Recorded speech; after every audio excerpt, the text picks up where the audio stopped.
আসসালামু আলাইকুম প্রিয় দর্শক, আপনাকে স্বাগত জানাচ্ছি। আমরা এই মুহূর্তে আছি বরফড়া ঘাটে। বরফড়া যে ঈদগাহ আছে সেই ঈদগাহর 20 বছর পূর্তি উপলক্ষে আজকে আলোচনা সভা অনুষ্ঠিত হচ্ছে এবং এই অনুষ্ঠানে প্রধান অতিথি হিসাবে উপস্থিত আছেন বিশিষ্ট সমাজসেবক এবং বরফড়া এই পরগনার কবরস্থানের সম্মানিত সভাপতি জিয়াউল হক। উপস্থিত আছেন বিভিন্ন অতিথিবৃন্দ সহ অত্র এলাকার যুবক মুরব্বিয়ান। আজকে এই সভায় আমার মুরব্বিয়ান বড় ভাই, এখানে দাদা সামনে আছেন, আমার অনেক সম্পর্কে দাদা লাগুন, চাচা লাগুন, ভাই লাগুন, সবাই আসসালামু আলাইকুম। আমি আসলে অনুষ্ঠানে যাই না, আমি আজকে আইলাম না, আমি একটা দায়িত্ব নিয়ে আমি আওয়া লাগছে। এই মাস 3 আগে হঠাৎ দেখি শ্রমিক দাদা, আমার যে শ্রমিক ভাই তারা গেছেন যে একটা মামলা শুনলাম, তো দোস্তর দেওয়া লাগে, আমরা ওয়াডিশন শুনতে। আমি এটা জানতাম না যে আমার আব্বা যেখানে সভাপতি আসলা গুলস্তান কমিটি, তখন তারা জোর দিলাম যে এখানে আমি কমতে টাকার লাগি। আমি না করছিলাম, তারা মানছেন না, তোমার আব্বার একটা স্বপ্ন, এটা টাকা লাগবো এবং মামলা থেকে আমরা করা লাগবে, এই সংশোধনী মানে পক্ষ লাগবো।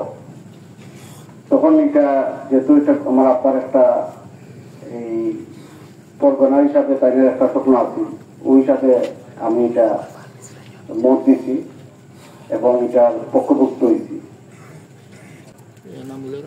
ইনশাল্লাহ আপনারা যদি একটা অনুমতি দেন, মত দেন, সবার অনুমতি নিয়ে যে সামনে এখানে আমার বড় ভাই কুশল ভাই সাহেব আছেন, শান্তি ভাই সাহেব আছেন, আমার চাচা আছেন, মোস্তফা চাচা, আরো কমিশনার সাহেব আছেন, যদি আপনারা মত দেন আমরা এটা আলোচনা করে আশা করি শেষ করতে পারবো। যদি আমরা আপনারা দূর করে থাকেন পরগনা হিসাবে আমরা আপিনগর লাগাইয়া পরগনার রাখা, বরফড়ারও রাখা, এতে করে সম্পর্ক উন্নতি হইব না, কতটা ঠিক না?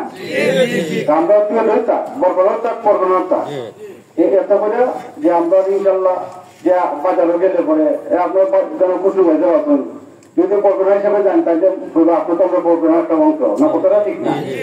এই হিসাবে আমি মনে করি যে পরগনার এখানেও যে গুরুস্থান আছে, সবাই এইটা আপিনগর, সেগুলিয়া, বরফড়া, গোড়াপাড়া সবাই এখানে থাকার দরকার। আর আরেকটা জিনিস যে এখানে যে ঈদগাহ যে জিনিসটা, আমি যেটা বুঝছি যে এখানে যে 4টা মসজিদের একটা ঈদগাহ, যে 4টা মসজিদ, এখানে আমরা কেনে ঈদগাহ গেছেন না, আমরা যে ঈদের নামাজ গেলে পরে আমরা কোলাকুলি করি, কোথাও থাকে পরে কোলাকুলি করি। এটা একটা মিলন জায়গা, ধর্মীয় জায়গা। আল্লাহ যেটা দেখছি ঈদগাহ থেকে আমরা নামাজ পড়ার পরে আলাদা একটা তৃপ্তি লাগে, কোলাকুলি করা দেখা যায় যে তার সাথে আমার এই ঈদের আগে কোনো মাত্রই না, কথা নাই, কিন্তু ঈদগাহ দিন তার সাথে কোলাকুলি করা লাগে। এই জায়গা থেকে বিরক্তাপ্ত যে আপনারা যেটা আশা করবেন, আমি আপনারা আশা ইনশাল্লাহ পূরণ করার চেষ্টা করব। যতটুকু যাতে চেষ্টা করবা যে আগামী রমজান ঈদের আগে যাতে ফাঁকার মাঝে আপনারা নামাজ করতে পারেন, এটার লাগে আপনার আগামী শুক্রবারে আপনারা বইয়া এইটা কমিটি করিল আপনার আপনার মাঝে নামাজ পড়বা। আমি আর লম্বা করলাম না, আজকে এখানে বক্তব্য শেষ করলাম। আসসালামু আলাইকুম।